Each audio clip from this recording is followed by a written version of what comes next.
Good morning. How are you, good sir? Bit bleary-eyed. Good morning. How are you? Me too. I'm 5 hours earlier bleary-eyed than you are. How about that? So last week I apologize to everybody. I did have to cut out a little early. I was sore. My shoulder's still sore. I just asked you off camera, how are you feeling? How are you feeling? I'm about the same. The back is not great, but the thing is as well, it does gives you the opportunity to look at what the emotional link might be. So I'm actually working on the emotional cause and doing quite a lot of research of the area of the back where it's painful to actually find out if there's anything that I've got buried subconsciously, if there's anything there that I need to address in the present moment. And I'm concentrating on that. So it is lessening the pain because there are one or two things that are coming out at the minute that I thought was dealt with. They're bubbled up to the surface again. So it's constant work, it's constant maintenance. But truthfully, physically, 52 years of age in the life I've led, I'm getting older, I'm slowing down, and I accept that. So it's just a case of working through mindset changes at the moment. But like we were saying off camera, sometimes the answer to a lot of stuff is it is what it is. You know, we all have our crosses to bear, I think. You know, the price we pay for the lives we've led. I don't let it get me down. No, I agree. And I tell people all the time, I was a gymnast. I was a competitive swimmer and diver. And I was a cheerleader with a high caliber cheerleading squad that we did a lot of tumbling. We did a lot of crazy stuff. My girlfriend Kay, that I talk about all the time, she was a cheerleader with me. So we did stunts together.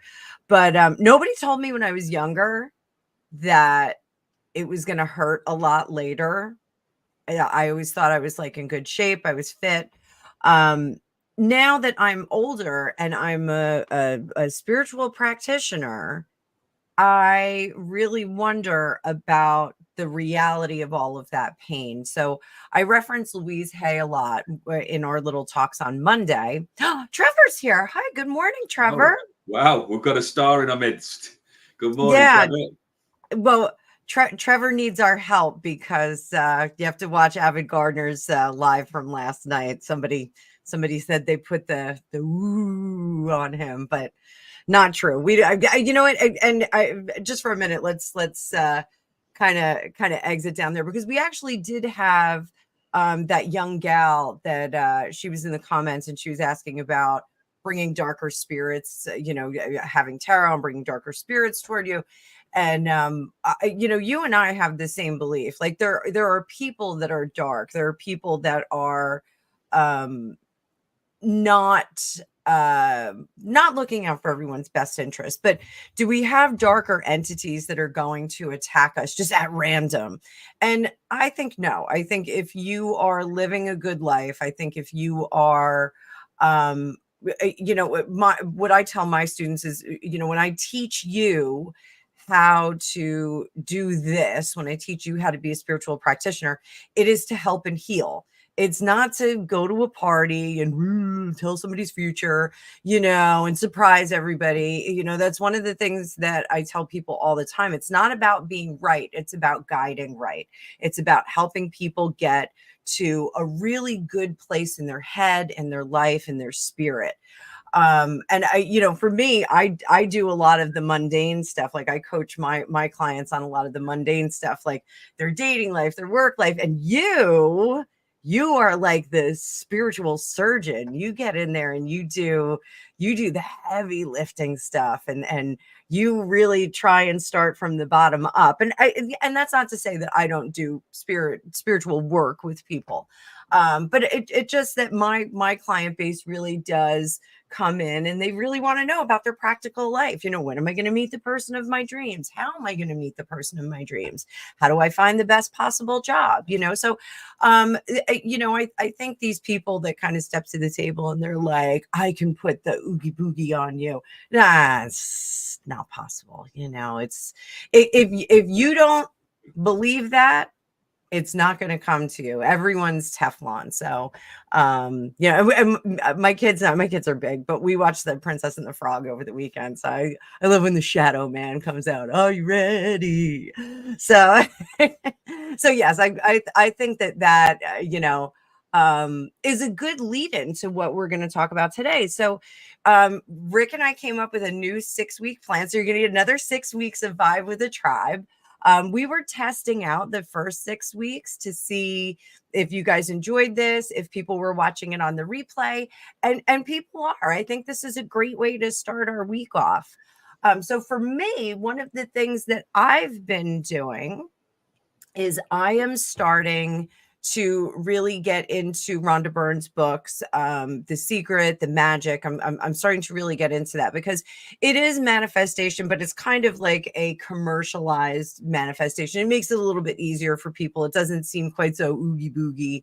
And I think that when we have pain, like Rick has back pain right now, I have shoulder pain right now. When we have pains like that, we actually do manifest those. Sometimes we are manifesting that to kind of slow ourselves down and maybe take a break. A few months ago, I had said to my students, I said, I really just need to catch a really bad cold and go to bed for like 3 days because I had a couple of books that I wanted to read. And 2 of them were like, don't say that. You're going to do it to yourself. Guess what happened? But guess what? I was so sick that I couldn't read the books that I wanted to.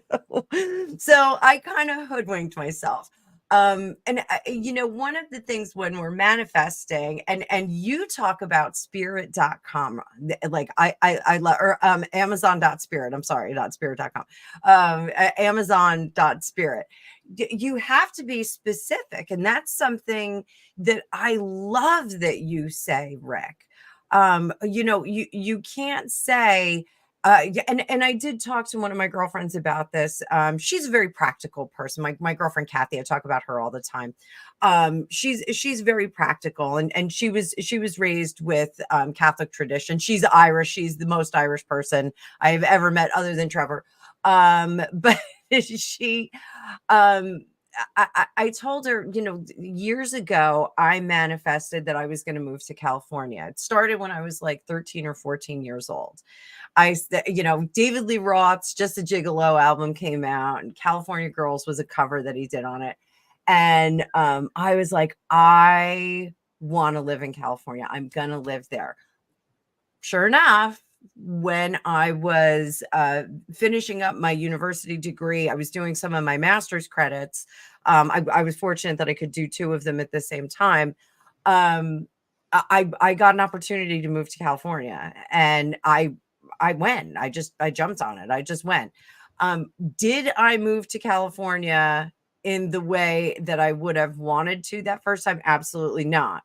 But I did manifest the idea of moving to California. Now, I moved back and forth to California, I think 6 times. I've gone back and forth. Did I ever craft that move in the way that I should have? Probably not. So now I'm working on being really, really specific about the things that I want. And one of the things, I got myself a new journal. And I have a whole bunch of manifestation journals that are pre-printed. This one's totally blank. And so what I'm doing is I'm actually writing the story of the next year of my life and what the next year of my life is going to look like for me and for my kids and for my pets and for my house. And I'm being very, very specific about what I'm going to do. I'm incorporating, of course, like the practice of gratitude, which is something that's really stressed in The Secret and The Magic. But I am using, and those of you that don't know me that are coming over from Rick's, I'm also a fiction writer. So I'm using that. I'm fusing my spiritual world and my fiction world, and I'm going to put them together, and I'm going to see, this is an experiment, it's a spiritual experiment for me. So I'm going to see what I can make happen. In the book, The Secret, there's a gentleman that talks about manifesting parking spots. So, you can always aim small, miss small, and see if you can make these little magical things happen. But I think that this is going to be neat. Every day there's 10 things that I'm grateful for.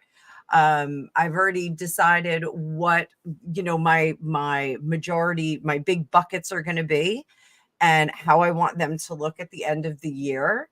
And I'm just going to keep drilling down on that every day. And every day I'm going to add to it. So essentially how I'm starting is I'm starting with my personal life, my relationship, my professional life, my collective professional life with the psychic news report that we have with Rob Ackenporth or Sandalwood Tarot Destiny and Tarot and Pause.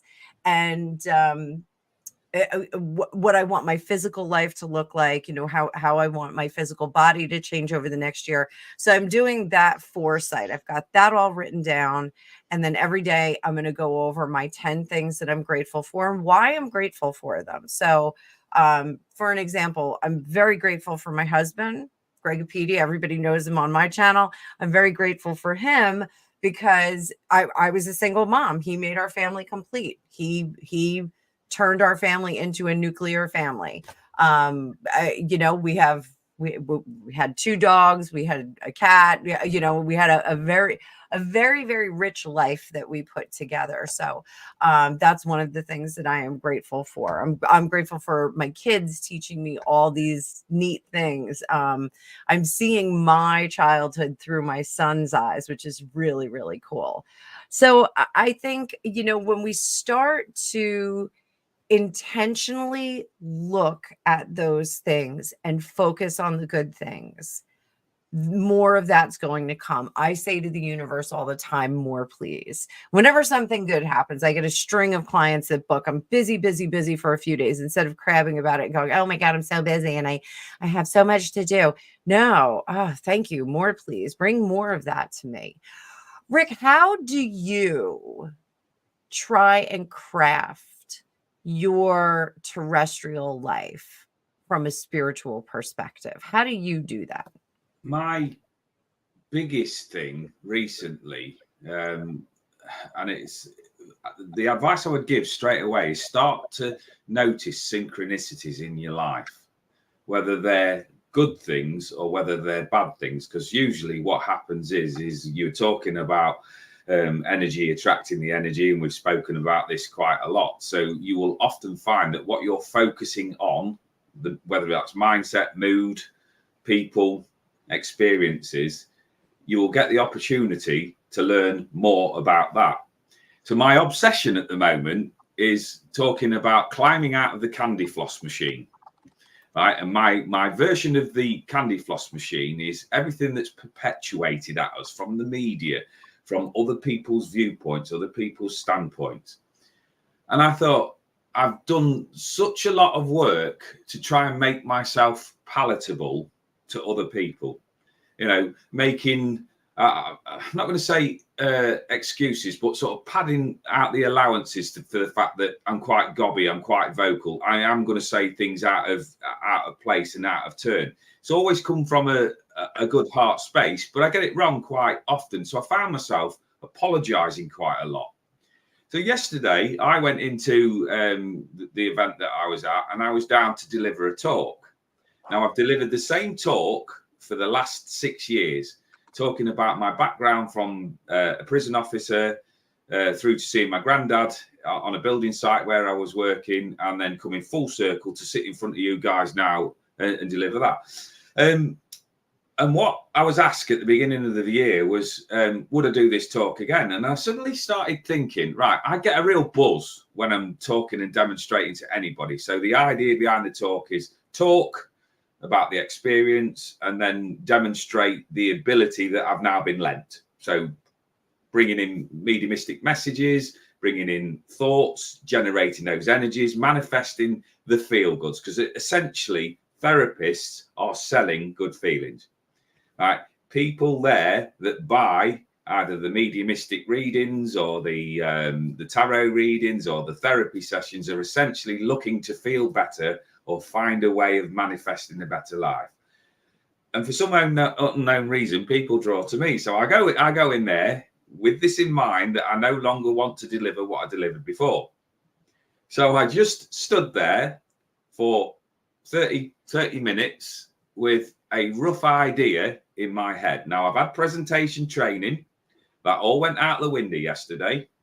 There was all of my quirks and eccentricities, the fact that I go off on tangents and down rabbit holes and things like that.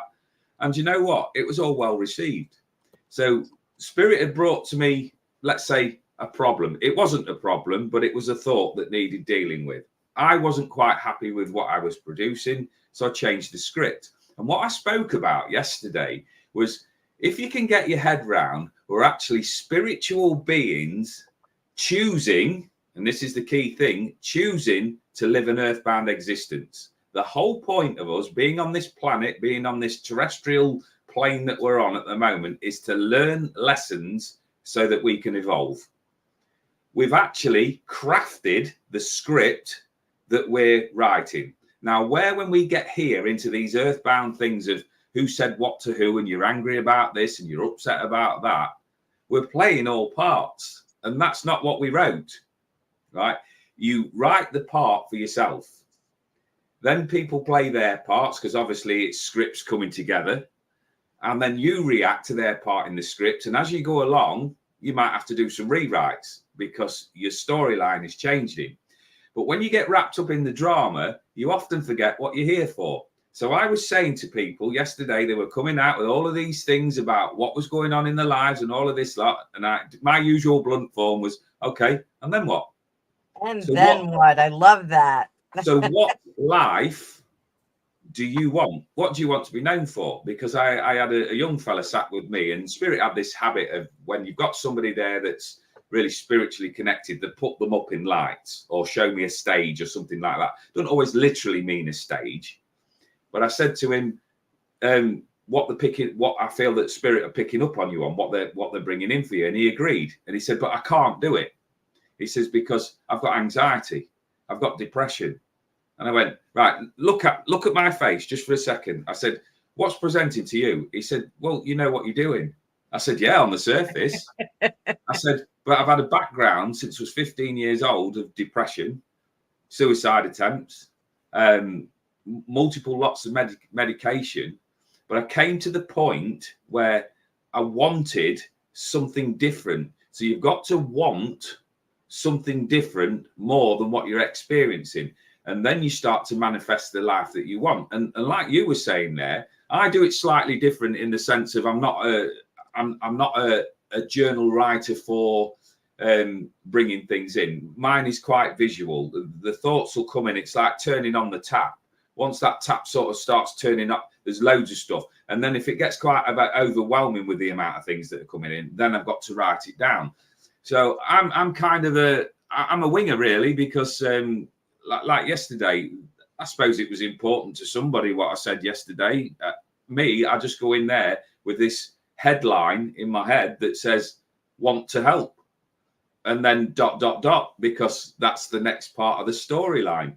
And what I tend to find with that is, because I've been honest with people, that I can't work out why people generate towards me. So I said to Spirit yesterday, right, because I'm like you, I'm ambitious. I want to promote what we're doing. I want to promote the word of Spirit. I want to help people untangle energetic knots and all of this sort of thing. And I'm going, so how do I put that onto a banner to advertise what I'm doing? How do I manifest that existence that I'm looking for? And they said, just by being you. Yeah, but how do I put that out there? Don't worry. The people will generate towards your energy. They will come towards you. So I'm asking all of these questions, and then they're like building blocks. Because one of the messages I got yesterday was, I don't draw people to a room. I draw people in a room. So you put me in a room, put my energy into a room, and whether it's my big gob, whether I'm loud, whether it's my colours, whether it's my setup, I truthfully don't know about why people draw towards me, but they do. I had one reading yesterday where I ended up with 4 chairs sat round because I just went off. You know, it was just, I'd seen something there that I wanted to bring in for them. I wanted them to help them manifest, and they got a real block around it. So I'm saying, right, you've got anxiety, you've got depression, right? So have I. So as you go past that, right, go forward with all of your things with you. So imagine you're going to have some weight to pick up. So if you have got anxiety and depression and all of the rest of it, I'm not decrying it or anything like that. But what I'm saying is go on despite having these things. And then as you walk your pathway and you start to learn new skills, you may find that you've got stuff there that you can just get rid of because it served its purpose. It's been the subplot in your plot line. And you may feel that it's had its uses, because I freed somebody from an energy yesterday. And what I mean by this, I want to be very specific about this, was something that they've been carrying about guilt and regret. And I said, right, sell it to me. And I said, I don't understand. I said, sell regret to me. I said, but like any good salesman, there's a clause in the contract. You've got to show me that it's worth having. Well, no, I said, is it a nice feeling? No. Right. So you're not doing a very good job at selling me. So I tell you what, because I'm a nice guy, I'm a human, I want to help you get rid of that and bring in some more joy. Would you give it to me? And they went, no. I went, why wouldn't you give it to me? Well, guilt's not a very nice feeling. Who'd want to do that to somebody else? And I went, right, so let me just work this out, because I like to play on this. I'm like, let me just run that through me big bald-headed computer here, and let me get out. It says, how long have you known me? I says, and I deliberately picked my clock up, and I'm looking at my clock. I says, so if you've had a reading with me, the chances are I've overrun. So maximum 45 minutes. If you've had 2 readings with me, you've now known me 90 minutes, and anything that you've watched me on social media or anything like that. So let's be generous here and say 4 hours. Right, so they get that part in their head. So 4 hours you've known me. Repeat it so that it sticks in. Right, and this is what my secret to therapy is breaking somebody's state of behavior so that you can just distract them long enough to get them thinking in a slightly different direction. So you bring them back into the room and then say to them, right, how old are you? And I'm not even interested in exact ages because it's absolutely irrelevant. And they'll say, let's say, for instance, 50 years of age. Right, 50 years of age, right. So let me get this straight, that you have helped me potentially take on negativity, darkness, upset, so that I can feel nice feelings and bring in nicer things. Yes? You get them. And I always make sure that I'm going, like, follow my head. Don't listen to the words, follow my head.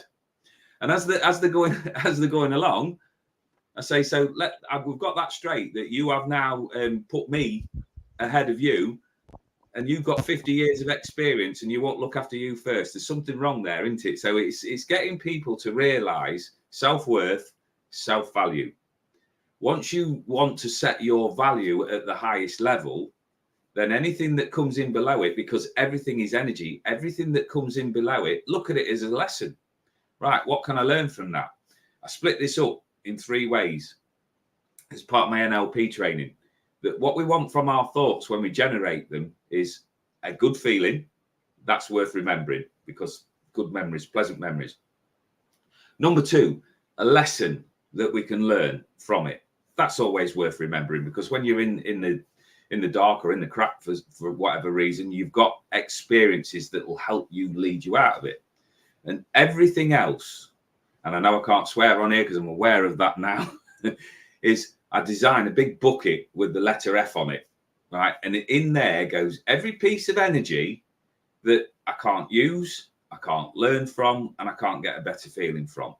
And it's watching people's realization, because I say, I am not an intelligent man, and I'm not sat here like some sort of guide or guru, but I have to think simple, because my head is often that full of stuff. I want answers really, really quick, because the more I analyze and overthink, the more I get bogged down. So when you're writing your script, write it towards what your character is, not what somebody else thinks it is.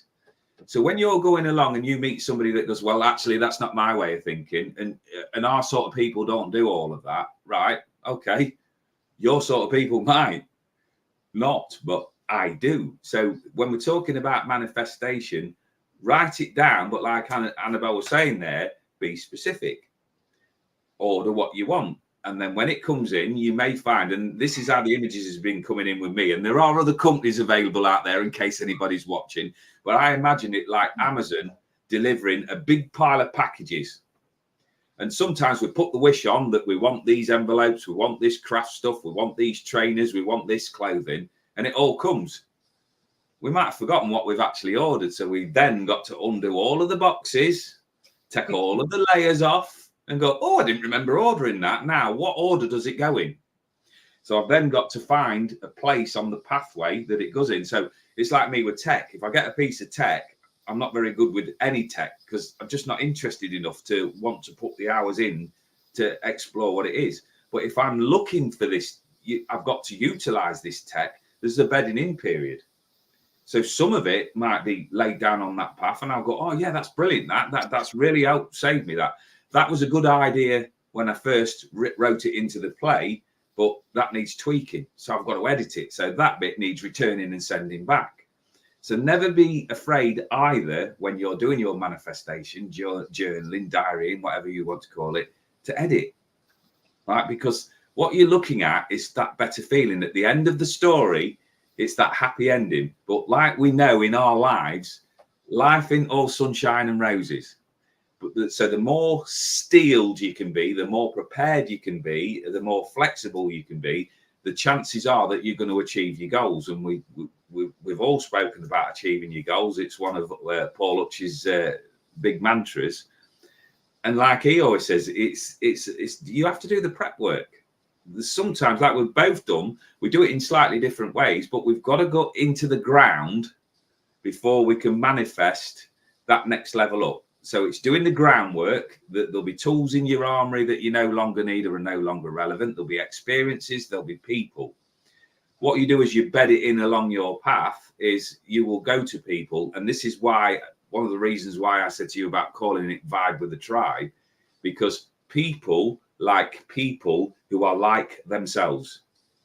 Right. Yes. So when you put that vibration out that I'm not worthy, I'm not good enough, you will manifest more of that type of people, or people see you as, I don't know, an easy target. We're talking about people attracting energies here. If you've got a low vibrational frequency yourself, I'm not saying you're evil or anything like that, but if you've got a low vibrational frequency yourself with depression and anxiety, you will attract like moths to a flame. What I say is put your vibrational frequency higher, no matter how you're feeling, set it above the moths that are going to come to that flame, and then you can start building the building on the life that you want. You do all the hard work by tearing the tower down. So once you tear the tower down, you've got to start rebuilding. So rebuild it in your image. Right. And it is, you know, again, Paul and Mel say where your attention goes, energy will grow. And I do think there is a great deal of validity to that law of attraction. And I think Inner Wellness with Gigi had an interesting comment here. Sometimes Gigi likes to see what the universe has for him or her. Is that, do you know Gigi in real life? Okay. For Gigi. So I have a good friend named Gigi, and I always do it with a French accent. It's Gigi. And he's adorable. But so if we ask for too much, we're in ego mind. So, you know, when we're talking about asking the universe for things, like I'm not sitting here going, I really want a Lamborghini. Do I want a Lamborghini? I don't know. Maybe I'd probably be really happy with like Jake Ryan from 16 Candles, that cute little Porsche that he had at the end of the movie. I love that little car. Just because Jake Ryan was really cute. I'm sure that's not resonating with you, because what 52-year-old man in England would have a crush on Jake Ryan? But you know, when we manifest, and when I'm talking about manifesting, I'm talking about the ease of relationships, the attracting enough wealth to, oh, it's Emma. Hi Emma, thank you. So Gigi's name is Emma. So we're talking about attracting enough to have our lives continue. Where I manifested $100 scratch off the other day. I don't know how I did it. I did it weeks ago. I was like, I had a psychic once tell me that I was going to win the lottery. I was going to have a significant win in the lottery. And so I'm always kind of watching for that. But I got a scratch off one day. I had like an extra $5 on me and I got a scratch off. And I literally folded it and stuck it in my wallet.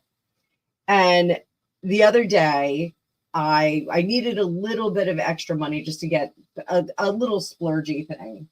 And I opened up my wallet and the scratch off fell out. And I said, oh, it was in there for 7 weeks. I'm not even kidding, because it had my gas receipt with it. And I said, oh, I may as well scratch this off now. I never win anything on these. So I scratched it off and lo, I won $100. I was like, okay. And when I went to the lady at the counter, I gave it to her and she had to scan it like 3 or 4 times. It wouldn't scan through and say that it was a winner. And she's looking at it. She goes, I know it's a winner. So, we cashed it out and my daughter and I said, let's go grab her one of those little bundles of flowers. And it was Friday. I said, we'll give this nice lady, because she scanned it so many times, we'll give her some flowers. So, bought her just a pretty little pink and white bouquet and went back over to the counter and checked it out. And she goes, oh, these are so pretty. And I said, yeah, I go there for you. Like, happy Friday. Go home and stick them in a vase. And she goes, are you kidding me? She goes, that's great. And I think, when the universe kind of drops something like that on us, it's really important. Like I had friends that were like, buy more lottery tickets with it. I was like, all right, okay. I did. I bought, like 2 regular lottery tickets, but I think it's really important to kind of throw that back into the universe. So even if we are in an ego mind, even if we say, I want to buy a castle in Inverness and I want to go live the rest of my days there and, be happy in the United Kingdom. Watch me manifest that now. I don't have a problem. I like Inverness. So, even if we're doing that, I think it's that intention of good. If I said, I want to restore Castle Miranda. Castle Miranda is, I think they tore it down. It's in Belgium, but it's absolutely fabulous. And say, I want to win the lottery and I want to buy Castle Miranda and restore it, so that I can have a collection of terrible people, like dealers of substances that come there and they have a retreat and we have all kinds of crazy stuff. Yeah, like that's not for the greater good. That's just not for the greater good. I'm giving like a really bad example because I can't think like that.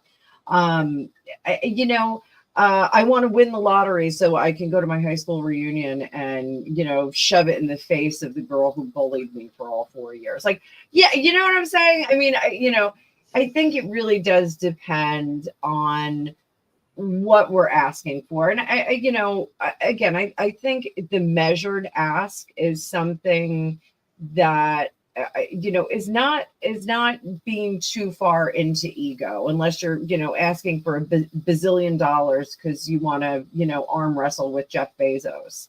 I think crafting a life through manifestation that is good for you and your family is not being too far in ego. Again, I want a Learjet, a Lamborghini, and 20-year-old bikini models surrounding me all day long. Yeah, maybe you're a little bit in ego there, but I think for the most part, if you're trying to craft a good life for yourself, I mean, one of the things, like I really want my business to thrive so that I can help more people. On more than one occasion, I've had someone contact me and say, I'm in a bad place. I'd really love to get a reading from you, but I can't afford it. And my response is, well, let's make an appointment. Like, I want to help you. I'm in this business because I help you. Now, am I doing, free readings all day long? No, I'm not. Reality is I have electricity, I have internet that I have to pay for, I have things that I have to take care of.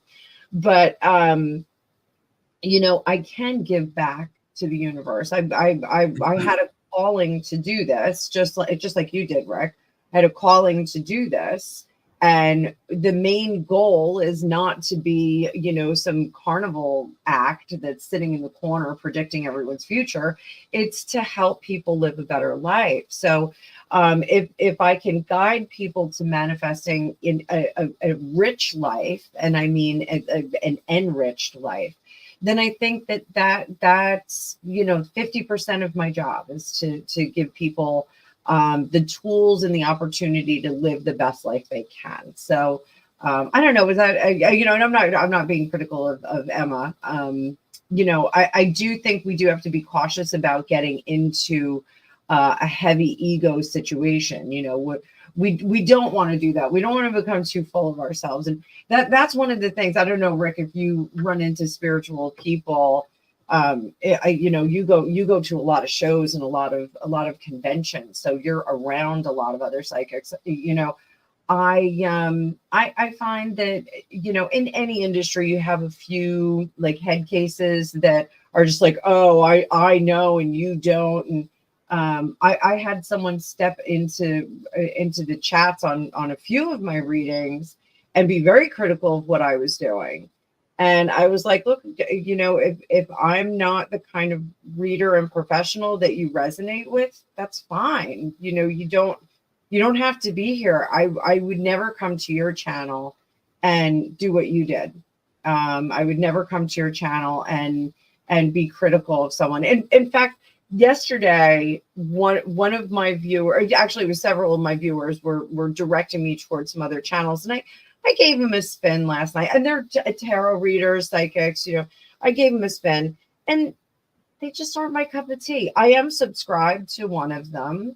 It's a little too conspiracy for me. It's a little too weird, but if that is what that person thinks is going on with a particular celebrity, I'm not going to get in the comments and go, no, you're wrong. I did a reading on it and you're wrong, because there's so many facets that we can look at people. You can look at Ted Bundy. I'm saying Ted Bundy. Ted Bundy worked with Anne Rice, who was she was a police narrative writer, which is a really cool job. Basically what she would do is she would take the police reports and she would create a narrative so that the new detectives and new police officers that would come onto cases would be able to read a narrative of the case and not have to go through all of the reports and kind of, cobble together the storyline. She worked at a unaliving yourself prevention hotline, those hotlines that you can call up and you can speak with someone. And she worked with Ted Bundy. And it was during his crimes. And he was walking her to her car every night. And he told her, I don't want anything to happen to you. I want to make sure that you get to your car. And she never felt like he was sketchy. She was not his physical type. So that probably was legit. He probably really liked her and was making sure that she got to her car safely. Are these two facets of a person who did really terrible things? Yes. I do think that everyone has multiple faces. I mean, if we interviewed my son right now, he overloaded my washer the other day and almost broke it. And I went absolutely ham on him. He would say, my mother is not a very spiritual person. She screamed a blue streak at me.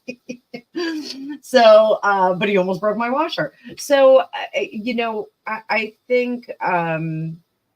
I think we can get different facets of people. I think we can tap into different aspects. The Stranger Beside Me. Thank you, Deb. Yeah, it was a crazy book.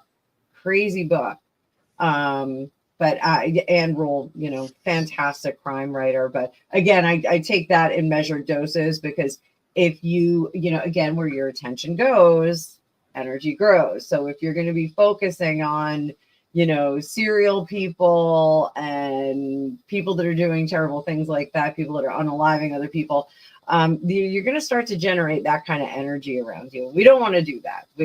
Like you can watch, and that's what I told that young gal that was in the chats. I said, you can watch a horror movie every now and then, but if you're going to watch Insidious, 5 times a day for 6 weeks, you're going to start to see some weird things. You're going to start paying attention to those darker things. And I do think that there is an element of dark and light in the world and in the spirit world, but I do think that the light absolutely surpasses it. In my experience, you can banish spooky things, you can banish spooky people from your life, terrestrial people from your life, just by pushing in that direction and brightening yourself up.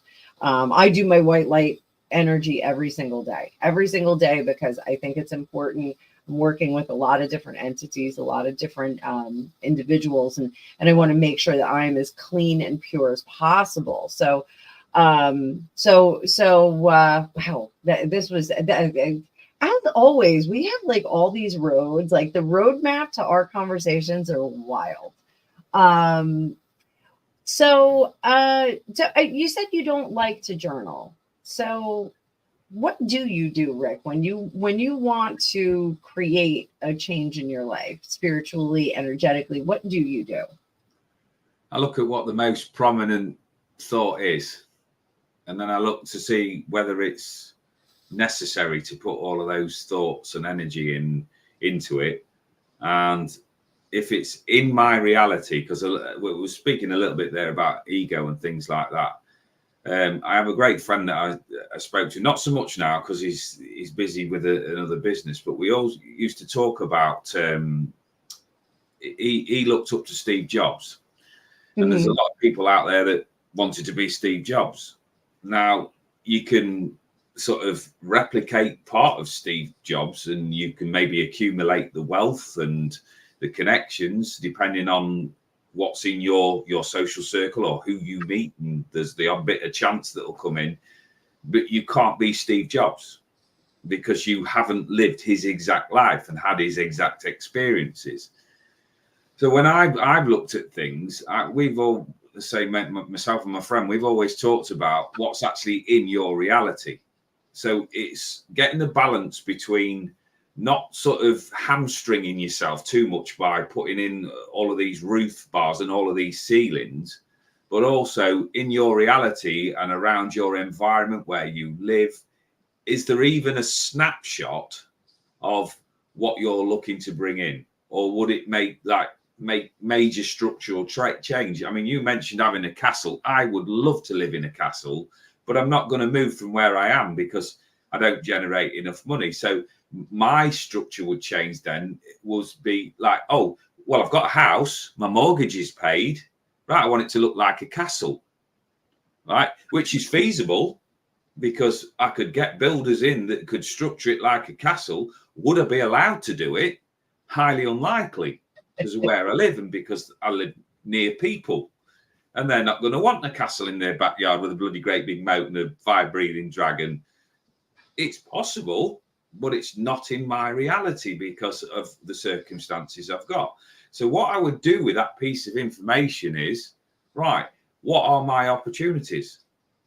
What are my alternatives? And then if there's something there that I need to focus on, and I did a lot of work with a lady yesterday, turned a card over, and her comment was, well, that's very general. And I went, yes. And do you know why it's very general? Because that is the information that you're putting out to the universe and the spirit world. It can relate to absolutely anything because I ask you point blank, and make no bones about this, what is your priority at the moment? And she went, well, I'm not really sure because I'm always worried about the husband and the kids. And I went, so is it a job? Is it a house move? Is there an issue within the relationship? Well, I don't know because I'm that busy. I said, you're missing a valuable point here. What is it that you want to focus on?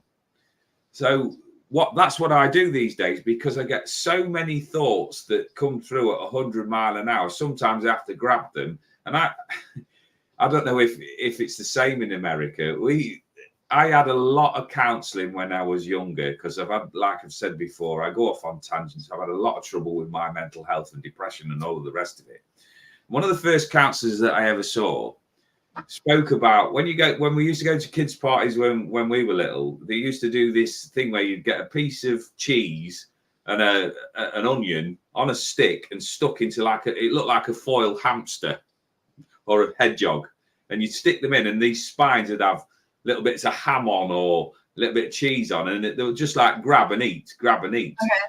And what she spoke about, she said, so imagine your thought processes like that. You have got one big problem, right? She said, but if you start to take out the little spines with that little bit of goodness, you have a taste of that, then eventually it reduces the size of the big problem. Once you've got down the problem down to a manageable bite-sized chunk, then you'll be able to digest it and process it. So this is stuck in my mind for a lot of years. And of course, me being the storyteller that I am, I've embellished it quite a bit to make it palatable to me. So when I'm doing something, the thought is there in an instant. Sometimes I have to like chuck a rope on it and pull it back, because I go, right, that's just passed already. I've already forgotten it. There'll be the little voice that will come up with this tangent that I'm going to go off on, and then I'll get distracted. But if it's something really important, I call myself a mechanical thought stripper, in the fact that the thought there has got an origin. Do I own the thought, or has that thought been brought into me? So am I the thinker of the thought, or has that thought been generated for a reason? So sometimes you have to actually be in your thoughts to direct and produce the outcome. And sometimes you have to observe your thoughts to see where they're going as a collective. So when the manifestation part comes in, and I've said before, it's kind of like watching, you generate what you ask for. So you've got to be specific. So sometimes that takes more energy than actually drawing all of in what you actually want, the rewards from it. You've got to do your prep work. You've got to do your groundwork. So I've been saying this quite a lot, sort of symbolically, if you like, you can't build a house on shifting sands. You can't build a foundation on shifting sands. So it's really getting prioritized, really getting down what's in your reality, what you can realistically achieve. I'm slightly with the lady's comment there about being in ego. You just to pick up on that, and you ask a question there as well. I must be the naivest person in the world, right? Because 2013, I walked out of the prison service for the last time. I'd done my shift. That was 13 years of knowing that you're going to deal with narcissistic, difficult people, angry people, two-faced people, argumentative, all the negativity you like. And that was just the staff. Don't even get me started on the prisoners. But you start to work through that, and you work away, and you gain acceptance towards it. So when we come out, and I loved your terminology about hippy dippy. So my first time into a show, I'm like, this is great, because a word that still triggers me now when I go anywhere is namaste, because I'm going, right, that's a great word. Right, that's lovely, but it's a bit hippy dippy for me. So when I went into the thing, I'm thinking, well, all of these people are going to be lovely, right? Namaste, hippy dippy. You know, they're grounded, they're rooted, they're all nice people. Oh my God! You're just watching somebody that does a reading with a client, and you go, "Oh, that was really, really good." Like, who are you? I was just saying, I just found that really interesting. You haven't been in here long enough to be able to make comments like that to me. Do you know? Yeah. What? Yeah. Really? Oh, and then that sort of brought out a little bit of my ugly side. So over these last 7 years, while I've been doing it professionally, I've had to sort of balance that out, because people's egos can be out of control. And this is where we align ourselves, right? I've probably got too much of a fear of my ego to allow any of it to come in. I know that we've all got ego, but I stick like you. I want to help people. So I often find that I overrun. I give away stuff for free. I'm hours late for things because I want to make sure that person's at least feeling a little bit better before they go. Because one of the things that frustrates me with people that teach and do demonstrations is if they generate an emotion within somebody and then produce that to look at, that they don't give them any practical tools on how to solve it. So in a demonstration, you've got literally seconds or even a couple of minutes at the most to get your point across, and then you're moving on. Meanwhile, that person goes back into their real life and they've got this emotion to deal with constantly around it. So before I go off on a massive tangent here, bring myself back neatly there, that if I'm looking at generating something new, for me, I need the ending. You know, when we put in the death card, because if I get the death card moment there, I know I'm done with it, because the death card opens up the space for the new beginning. So I've got to, for me, it's like a sword fight in my mind at times, right? Why am I manifesting a new beginning? Am I really done with that? Or is it just because I want a distraction from thinking about that? So it's priorities. And when you go on any journey with anything, it's about the kit that you pack to go with you. So it's making your energetic load as light as possible, but having the most useful tools as you go forward. So I don't journal and I don't plan. I wing it quite a lot. I really am the what do you call it? The fool on the tarot journey, because I go out with that open-minded, open-hearted thing. Your little stick. Yeah. And while I'm walking along, I'm over-analysing, I'm overthinking, I'm over-dramatising. And then when I look round from my distraction, I'm usually where I'm meant to be. It's a weird way, and I wouldn't advocate it as being a good way of doing it, but that's how my life's been. Now, if I was to make major structural changes to that, I would be very slow, because I'm 52 next week, and if you looked at saying today is that start line for that new beginning and that manifestation, I've got 51 years, 364 days of what I've previously done. And it might not all have worked, but it's got me to this point here and now. So it's a safe bet that if I keep using them strategies, I'm going to be okay. But to bring in anything new, I've got to think entirely different. And this is where the ego can be a problem, because the ego just thrives on the drama. That's all it's interested in, is the drama of it, and putting things towards you that'll upskittle you a little bit. So sometimes it's just drowning out the monkey chatter, getting your big girl pants on. And I mean, for everybody, boys and girls, getting your big girl pants on, diving in and having a go and structuring it as you go along. Yeah, for sure. When's your birthday, by the way? Friday, I'm led to believe. What? You're led to believe? Wait a minute. Because I'll tell you why my mind works. I've got back from a show, so today's kind of like recovery, and I made a point of hydrating this weekend and eating properly, because when I get going, I don't think about drinking, I don't think about eating. I end up with a massive energetic hangover on the Monday.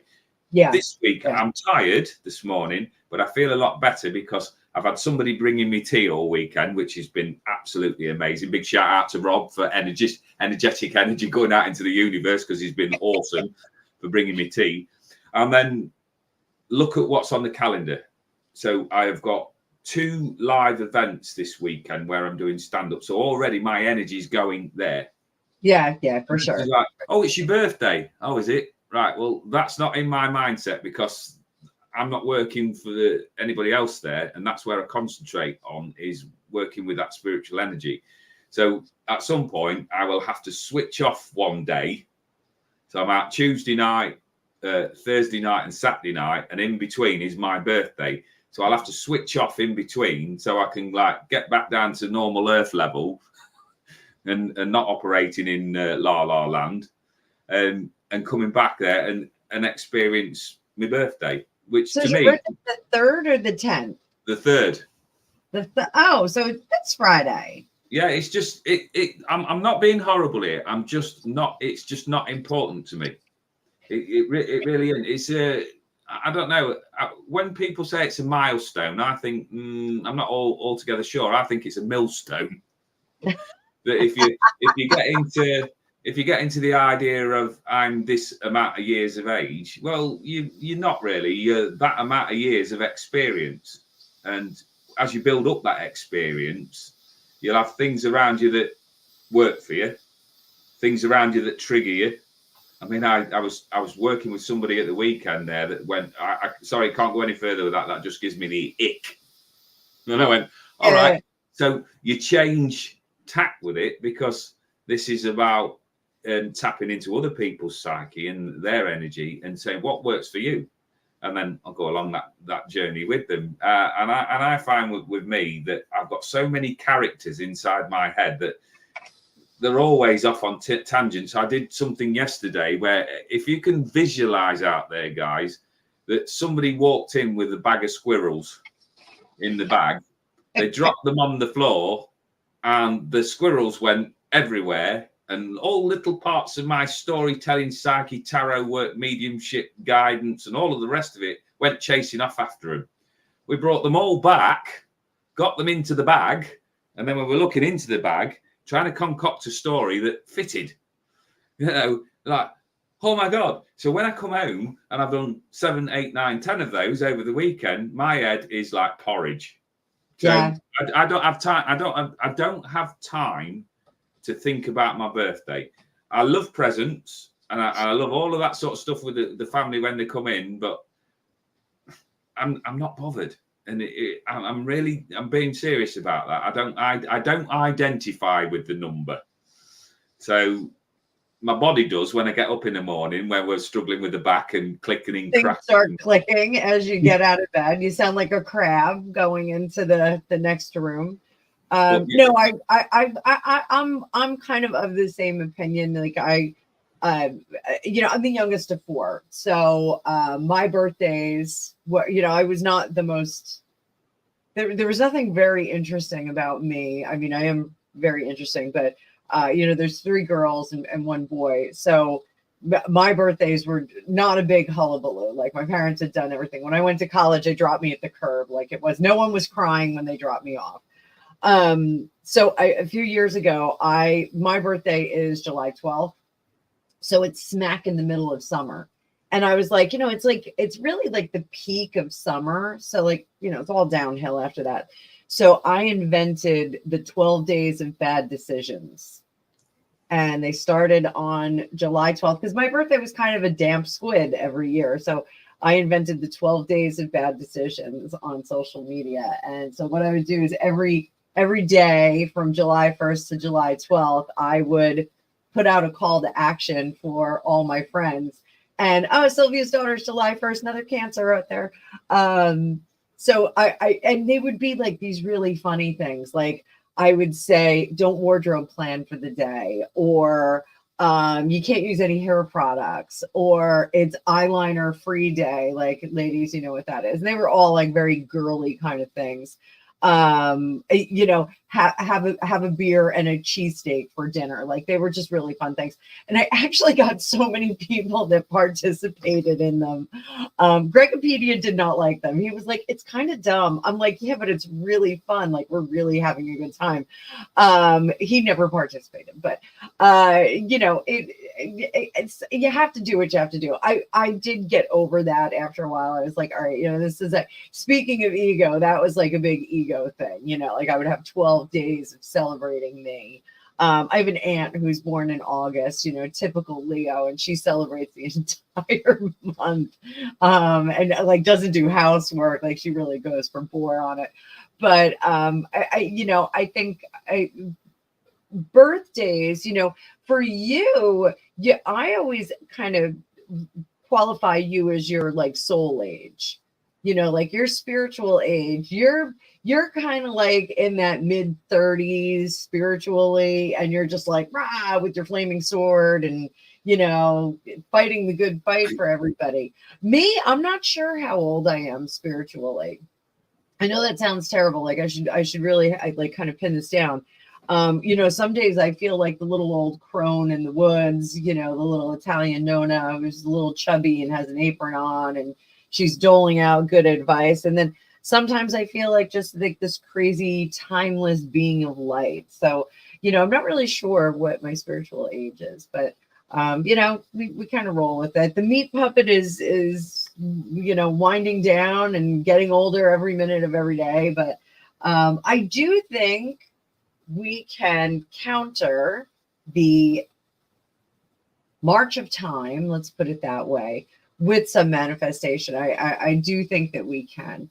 I'm going to do a program with my girlfriend Kathy, because Kathy, she has like 4 side jobs, and one of her side jobs, she works for a cosmetic company, and I was explaining to her the magic of makeup and how we can do manifestation when we're doing our facial treatments and that sort of thing, when we're doing makeup. And she was like, wow, like, can we do a show? And I was like, yeah, we'll do a show. So I'll promote her business, and, we'll talk a little bit about my philosophy about how, when we're putting makeup on, we really are putting a glamour on us. And if you use your energetics, you're going to be able to get a little bit more result out of that, in my opinion. But let's do this. Let's do this, Mr. Rick. So, principles of manifestation in The Secret, and this isn't exclusive to The Secret. This the book, the Rhonda Byrne book. This really is. You can go to Dr. Joe Dispenza. Everybody talks about gratitude, turning the scope of lack. I don't have enough money. I don't have a big enough house. I don't have a nice enough car. I don't have I don't have a spouse. I don't have a date. I don't have a boyfriend, a girlfriend, whatever. I don't have a dog that I want. When you focus on the lack, and there's an elemental sadness that comes along with not having that. When we focus on what others have. So I think like the Kardashians is such a great place to look at this, because they live such a life of excess and glamour and luxury, that when you're sitting in your 1-bedroom apartment and your rent is late and you don't have a car and you've got a crummy job in a cube someplace, you're going to sit there and you're going to go, oh, like, everything's so great there. You're focusing on their manifestation. You're focusing on what they have. And the reflection is that you're looking at what you don't have. And it's like you turn it off and you go, oh, this really stinks. Like, I have a really crappy life. I don't have 45, pairs of Louboutins. I don't have, a display of, $45,000 Birkin bags in my closet. It really gets to be a bummer. So I think looking at the things that we have is really, really important, and honoring them for what we have. We have a huge yard. We live on 1.25 acres. And a lot of our friends, when we bought this house, were gobsmacked when they got into the backyard, because the house is on like the first third of the property. And they would just walk into the back and they were like, oh, this is amazing. We don't have this. And initially, like, we had looked for a house with a big piece of property. We wanted a small house on a big piece of property. We wanted some space between us and the neighbors. And I didn't fully appreciate it until the pandemic. And it was then that I said, you know what, every day during the pandemic, I woke up and I was like, I am so grateful, because there are people that live in high rises right now that are locked in a box this big. There are people that have homes in little neighborhoods, and their neighbors are like this, and everybody's home. And that would have driven me nuts. For us, every day we got to go out into a park-like setting and walk around. We got to walk our dogs around. I was so grateful for that. I absolutely was so grateful for that.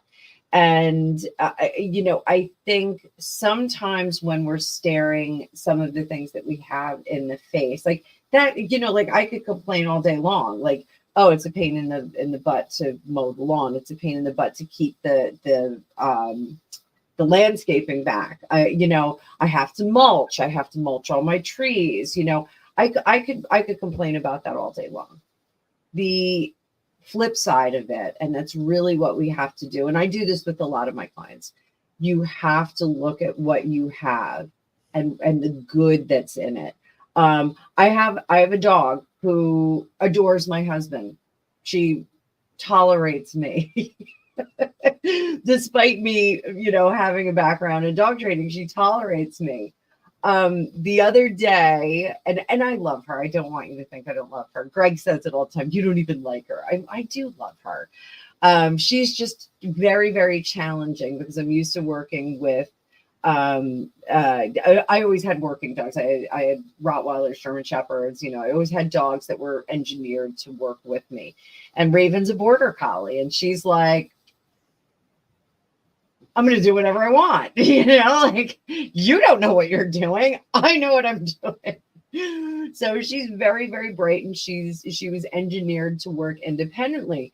So the other day when I was icing my shoulder, there were some kids came over, and so she was creating a ruckus, and her back is still a little bit injured. And I said, oh my God, Raven, just get on the couch and shush. And she walked over to the couch. She jumped up, gave me a dirty look, sighed at me, and then woofed every couple of minutes because she knew the boys were outside, but she knew she didn't have to go over there. And I have to say, the training that I did put in her manifested in that moment. It only took me 7 years, but it manifested in that moment.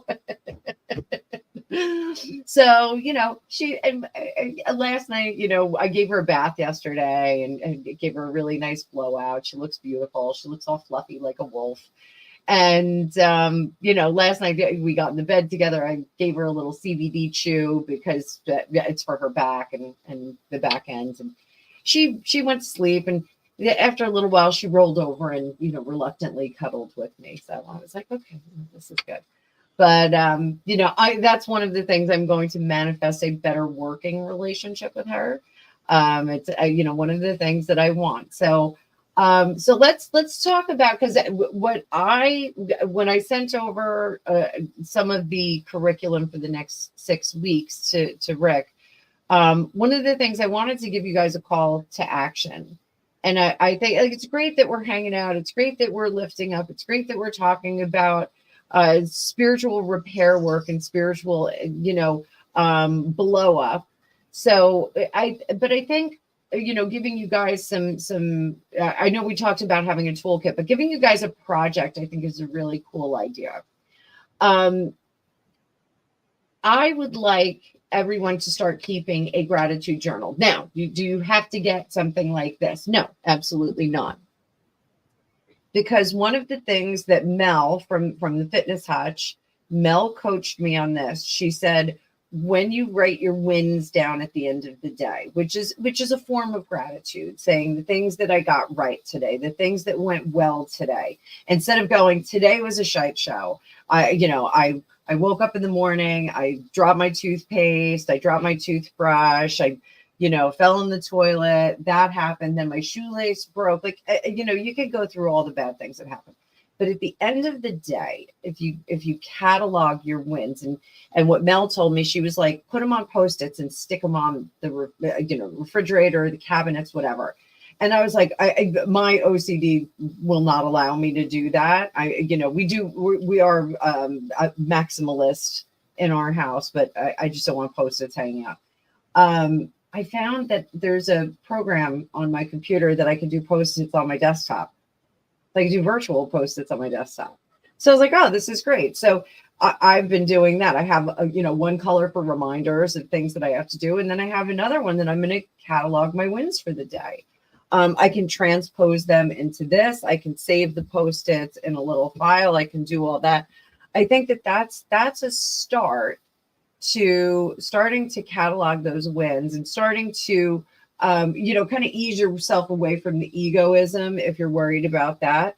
Cataloging those wins, I think, are great. So the call to action, keeping a gratitude journal, write one thing that you're grateful for on your virtual or your actual Post-it. In my notes, it says write 5 things down. If you can come up with 5 things today, great. I tried to do 10 and I came up with 14. So I think, aim small, miss small. I love the aim small, miss small. But write down 5 things you're grateful for. But the important thing is, why are you grateful for them? So I'm grateful that I have food to put in my mouth. I'm grateful that I have food to nourish my family. But why? I'm grateful I have food so I can nourish my family. There's your why. I think the why is really important. I think that is what also helps us stay away from that egoism. So just kind of writing that down, and it could be the same 5 thing every day. Like, it could be the same 5 things. I could say, I'm grateful for Raven because she keeps me alert when there's noises outside of the house. She lets me know when all the teenagers come to visit. I can say I'm grateful for my kids because they teach me patience. They teach me how to be calm. They teach me, they teach me to be more childlike as an adult. So, I think that writing those 5 things down, and then you can read them or you can speak them. Speaking them into the world is really something that you're going to find your items that you're grateful for. Sometimes you need to kind of adjust them a little bit when you read back through them or when you read them out loud. So I think call to action for everybody, and we'll talk about it next week. We can talk about it in the chat. You guys can say the things that you're grateful for, but let's start to build upon things that we're grateful for, practical things that we're grateful for. And we could say all day long, I don't know if they said this in England, Rick, but like our parents would always say, like, when we didn't eat in the 70s, there's starving children in China. Okay. Doesn't really mean anything to a 5-year-old. I'm just saying, they don't even know where China is. I think just creating that example of gratitude. Like, I asked my son yesterday what he was grateful for, and he came up with one thing, and I said, "That's it? Like, that's all you're grateful for?" And he goes, "No, but you asked me for one thing. I got plenty of stuff I'm grateful for, but you asked for one, I gave you one." It's like, okay. So I think that is a good place for us to start with this, to create some kind of catalog of gratitude for ourselves, and some kind of accountability for it. So there you go. And upright and breathing, even if you are a little hunched over with your back, because I know I'm walking around and like one shoulder is like a little weird, and then when it tightens up, I turn into a pterodactyl or a T-Rex, not a pterodactyl. But food in your belly and a roof over your head, everything else is a bonus. Yeah, I mean, absolutely. And I think being grateful for that is wonderful. And then Dawn says, tune into, oh, that's great. Yeah, that's awesome. Thanks, Dawn. So, and that actually is one of the things when I was doing my gratitude list yesterday, meeting you, Rick, through the Hutches, meeting the Hutches, that's another one. And I met all of you guys through Trevor. When Shelly and I started Fortune Cookies together in 2020, after everyone was locked down, one of the things that I had said to her was, I really want to have a show with a bunch of psychics. We all have a bunch of different ideas, and wanted to, kind of look at different world events, different topics, possibly even different individual clients, and do that. I think that would be really cool. And I sat on that for such a long time, and it wasn't until I met all of the pieces of the puzzle, you and Rick and Thor and TD and Deborah. I mean, Rob, I've always known. I've always been trying to hoodwink Rob into working with me, Rob Akinfora. It wasn't until I met all the pieces of the puzzle that I was like, you know what? Like, now is the time. Now is the time. It took me 3 years to make it happen. but I think the time was right. And you and I, we always talk about it. This is the Psychic News report is this genesis, this thing that's going to turn into something really cool. And we're there. Things are happening. So I'm going to have another meeting with Thor today. We're going to do another featurette. I really think we have to be patient. The universe is not going to manifest instantly for us. My lottery ticket or the scratch off that was in my wallet, 7 weeks. Now it was a winner when I bought it 7 weeks ago, but I didn't need it until 2 days ago. So, we have to, and the way Joe Dispenza says it, in one of his meditations where you're opening up to new opportunities and new possibilities, what he says is at the end of that meditation, and the universe is going to bring this to you in a way that's right for you. So it always makes me a little bit nervous like that, because the monkey's paw, I don't know, do you know the story of the monkey's paw? No, you covered it before, and I wasn't sure, but I was fascinated. I'm fascinated by things like that, because I've said to you before that I'm heavily influenced by Aesop's fables with the story, and the moral to the story. So it sounds along my wavelength. So the monkey's paw is a fiction story. It's a couple, a mother and father and son, and their friend comes to visit from India. He was traveling. And he brings him a monkey's paw and he says, "Oh, this will give you wishes. I'll give it to you." And so they put it on the mantelpiece, and the husband says he wishes for $200 or 200 pounds. And the monkey's paw twists in his hand. He drops it. He goes, "Ah!" The next day, their son is at work and falls into the machinery. And the bosses come and give notification, and they hand him $200 for the insurance that they had on their individual employees. It was a long time ago. So then the mother, in her grief, takes the monkey's paw and wishes for her son to come back a few days later. And they hear him pounding at the door, and the father grabs it and wishes him to go away because he fell into the machinery. He was going to be all mangled and not good. So, very interesting little story. So we have to be careful about what we wish for, and we have to be patient. It doesn't work as fast as the monkey's paw, but we do have to be patient. So the grind down, the gratitude grind, let's call it gratitude grind. That gratitude grind, we have to really do that over time. There's so much input for us that we're not enough. Again, like watching the Kardashians, like we're not enough. We're not successful enough. We're not doing, we didn't have that Kardashian money, the seed money to start with. They didn't get there in a day. They didn't. We're not going to get there in a day. If our life is cluttered, if our life is chaotic, if we're in debt, we didn't do that in a day. So in order to get out of it, we have to really infuse our life with positivity and gratitude, and then we get there eventually. So it's not going to happen like that, but it will happen eventually. So you have to believe. You have to believe in that. You have to believe in the magic. The magic is going to work. So next week we'll definitely talk about, in the comments, you guys bring in the comments the things that you're trying to manifest, the things that you're grateful for, and we'll kind of do a little bit more. I mean, we're gonna kind of go back and forth. This isn't really a linear experience or a linear curriculum that we came up with. We're gonna go back and forth, and we're gonna do some neat stuff. So that being said, I feel like I talked so much today.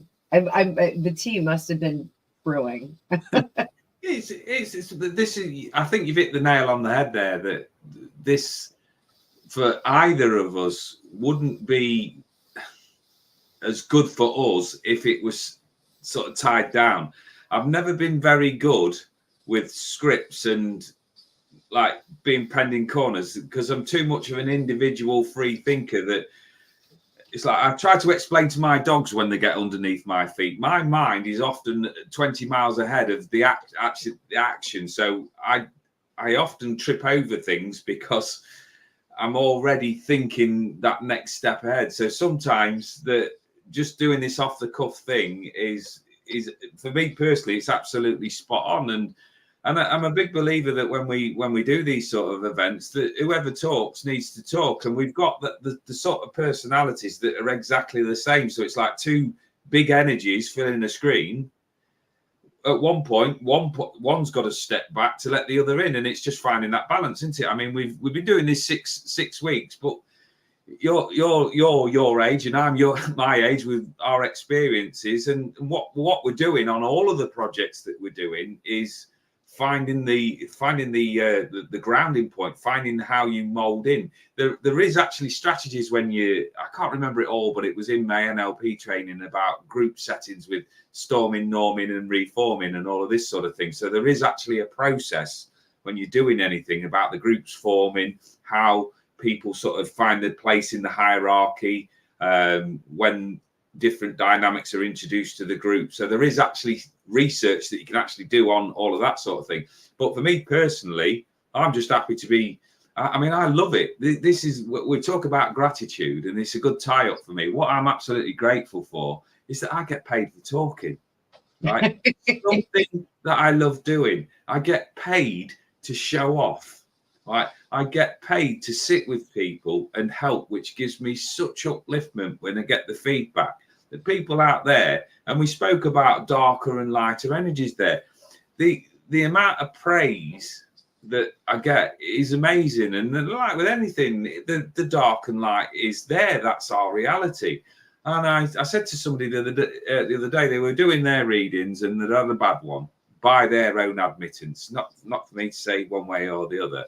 And I went, so?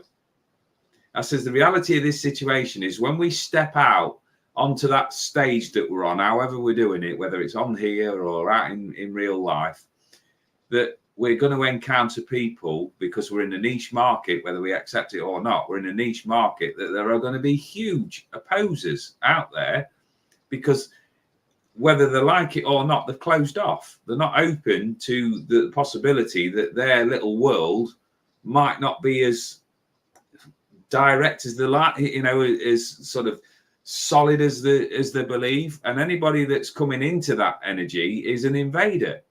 So I said, I looked at it like this, because when I first started, and I ain't been doing it even a percentage of the time you were doing it, but my background's completely different to yours. So when I came into this, I was like, oh, sensitivity. Oh, no, I don't do all of that emotional rubbish. No, I keep everything blocked and in a box.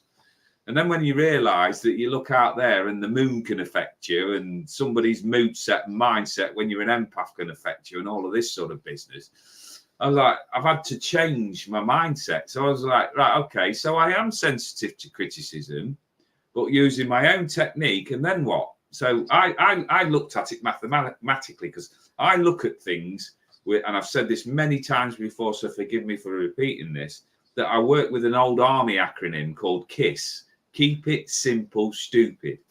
And that's not against anybody. That is so that I can understand it at a simple level, so I can extend it to a simple level and pass that across, and hopefully it's received at that base level. So when I sort of feel about the emotions and you attract criticism, right, that is part of your contract with the outside world, that there will be people out there who will disagree with you. This is where sometimes you have to get disciplined with yourself and go, right, if you can't take criticism, or you can't take another people's opinion, you're going to have to get out of it, because you're never going to get away with it. And I suddenly thought, right, so if I went, I mean, I don't have a lot of private clients, to be perfectly truthful about that. I do a lot of events, and my clients come in at events, but private readings, I get the odd few coming in. I know for a fact that when we get going with this business that we're in, that there will be more, but that's a manifestation for the future. But right now, truth and honesty.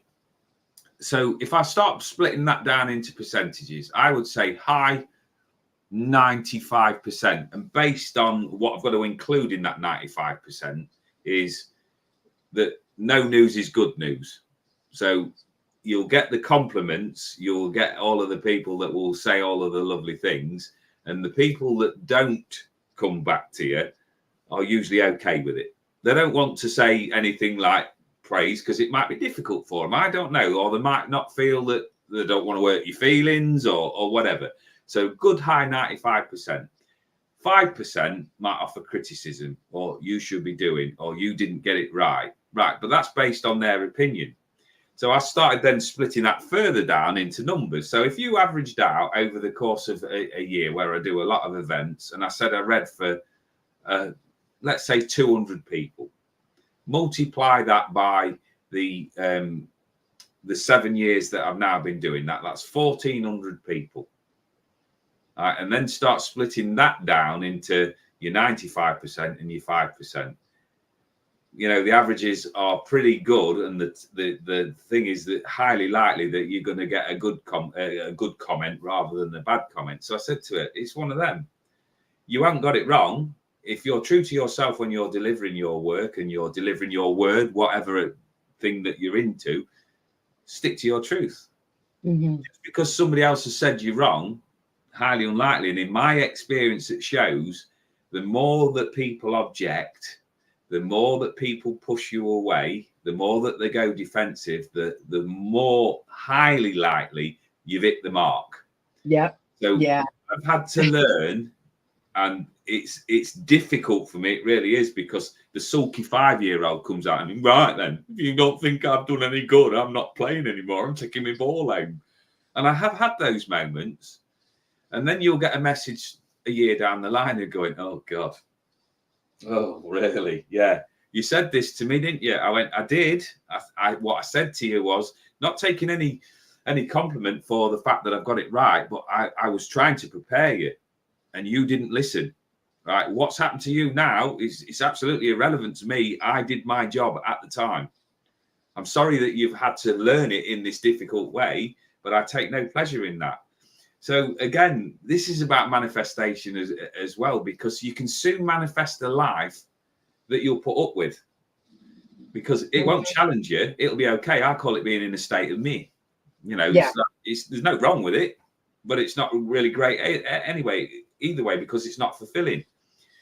So it's finding your slots in life. And this is where we've spoken a lot about on previous programs about synchronicities. And this is what I think we're finding as well, Anna, that we're putting things together that are planting seeds. And for me personally, as a spiritual worker, it gives me no greater thrill when you give somebody the tools and a packet of seeds, and then explain to him, right, I want you to take that away with your knowledge, whatever you've got. If you're an expert gardener, then you're going to get some fantastic blooms.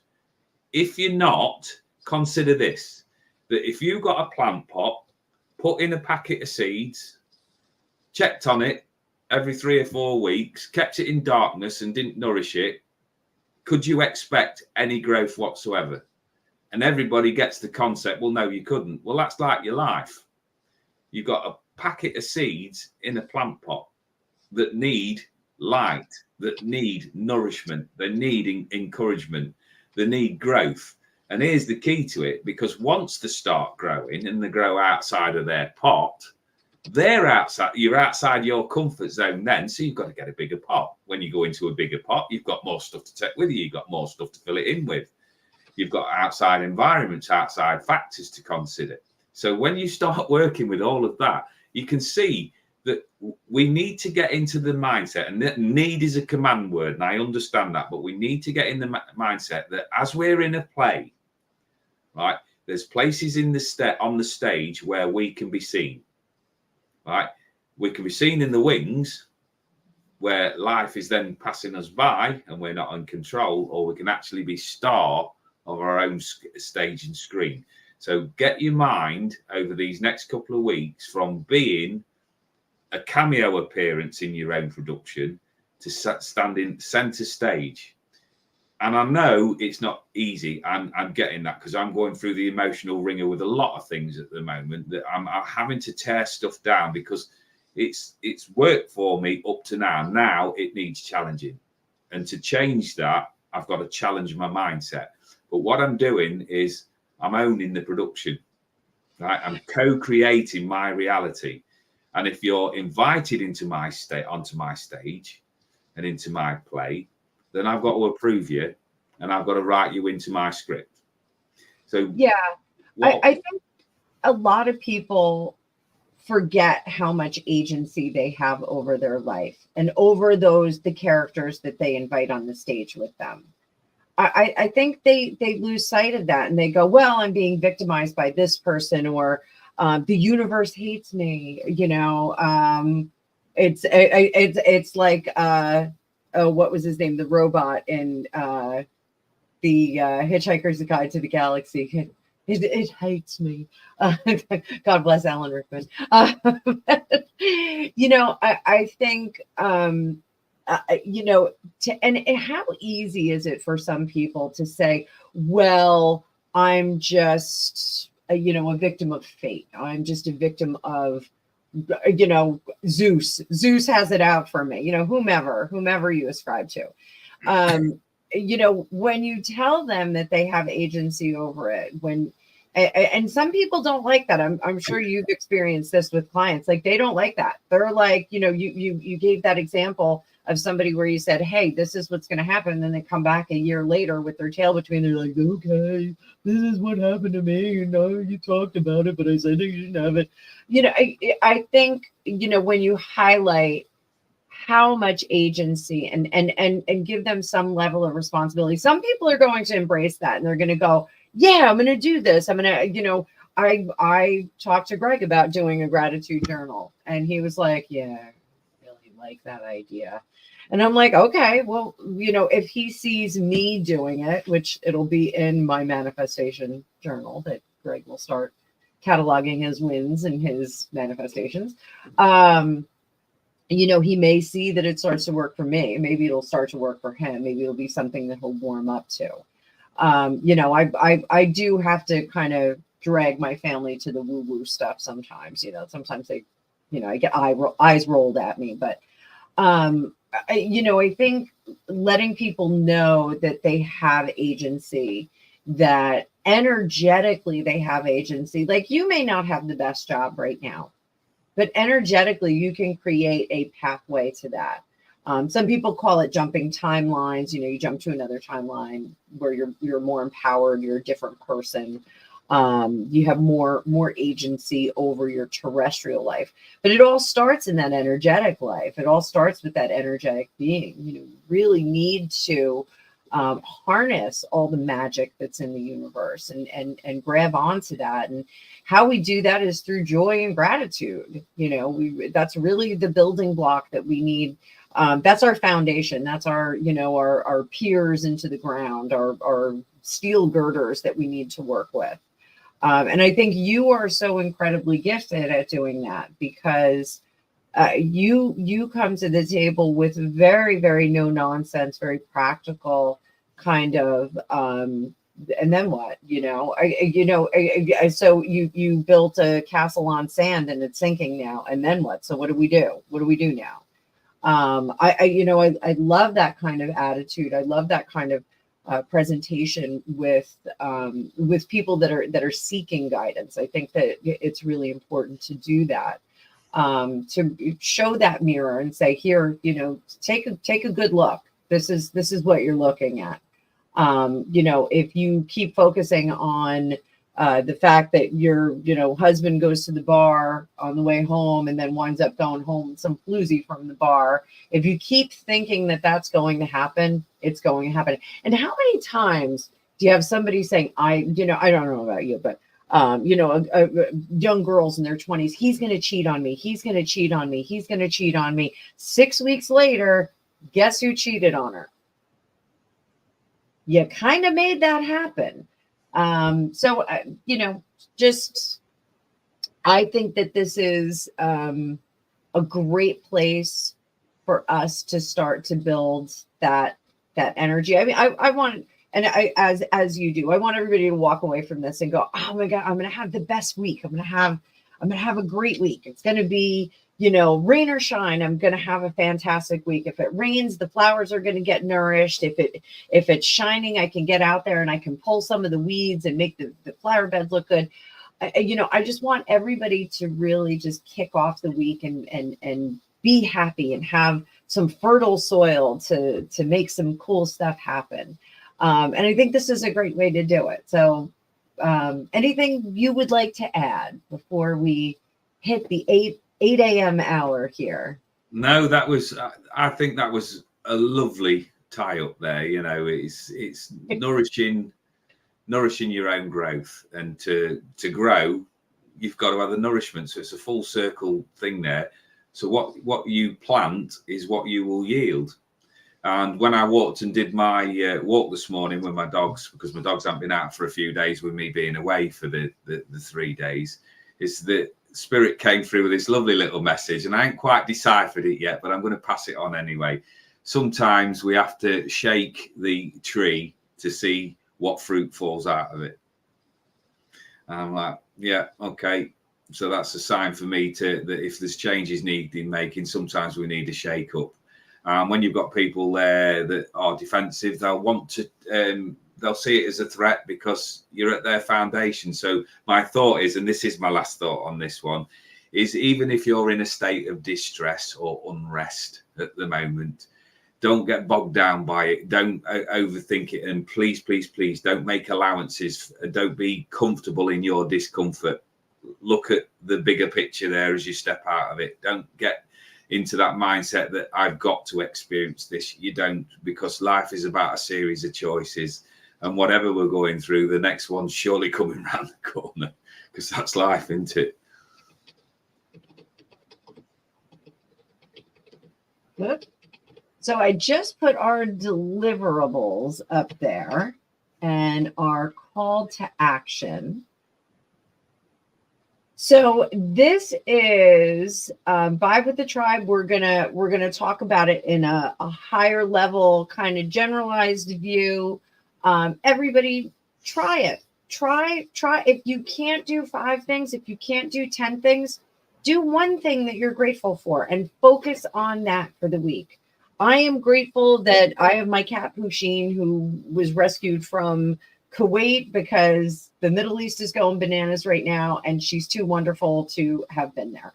I am so grateful that she's here. I love our cat. We have 3 cats, and I Pusheen is my favorite.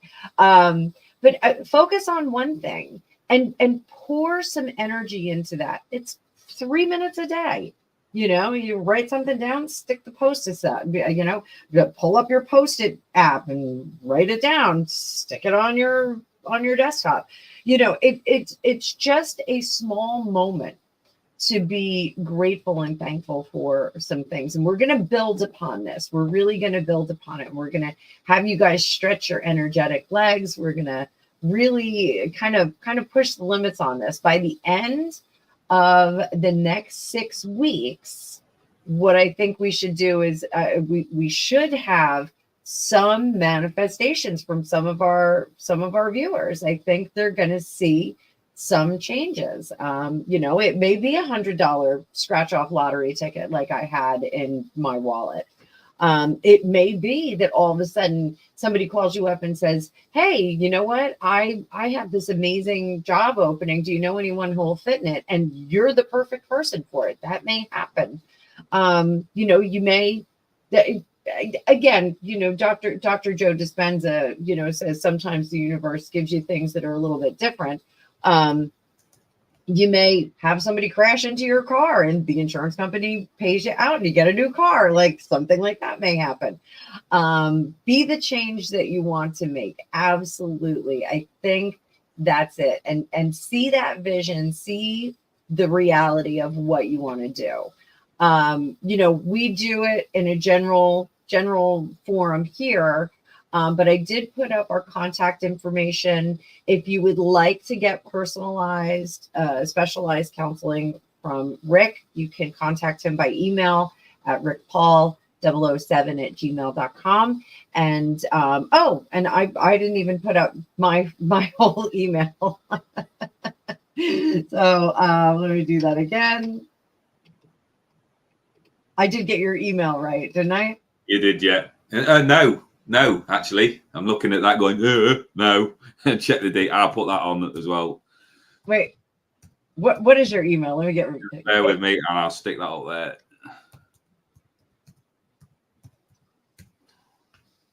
He says, checking his glasses. Oh, medium Rick. I'm so sorry. I need more tea. I didn't even get my website, but my website is under my name, so you guys can see that. It's www.fortunecookiestarot.com. Oh, good Lord. We need tea, Annabelle. That's a good place to stop. I think so too. I'm a mess, but you can contact either of us for personalized counseling. You know, we absolutely can do that. I can't copy and paste. I'm a mess today.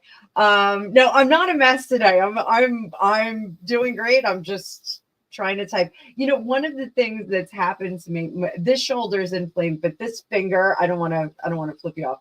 But my middle finger is totally inflamed right now. It's a mess. So I don't know why I didn't hit it on anything. It's just a mess. But I'm going to fix that today. I'm going to decrease the inflammation and go have some fun. I'm going to go meditate after this. I've got a full day after that. So as always, this has been awesome, Rick. Don't forget the Psychic News Report live on Thursday. On Thursday. I won't Rick's be gonna have there, the day off.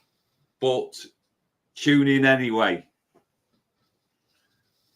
Tune in anyway, because whatever's in the news, we're going to tackle it. But It will be brilliant. you know, we will have more featurettes. Thor and I will do a featurette today, but we're going to have more and more featurettes that, you know, people can kind of fill in during the week. So they'll always be, everything's on the video list, so people can enjoy that. But it's great fun. This is a great start to our week. So today, right now, when we log off, write down 5 things that you're grateful for. Or if you can only think of one, write down one and then fill it in the rest of the way during the day. And you're just going to focus on that for the rest of the week. Every day, you're going to look at that list and you're going to read it off to yourself. And you're going to say to the universe, thank you, thank you, thank you. Thank you for this. I really appreciate it. It's great to have. So I will be adding on my list, Vibe with the Tribe, and all you wonderful viewers. I love my time. I love to get unadulterated time with you. And, you know, when we're in the group, but this is great. I love having one-on-one time with you. So thank you, good sir. Everybody else, until next week, we're gonna talk about harnessing that power of gratitude. So just get in the habit of being grateful for a few things this week. And next week, we're going to talk about how we put a leash on it and we really make it work for us. Okay. Everyone, we'll see you next week. Vibe all day. Bye, guys.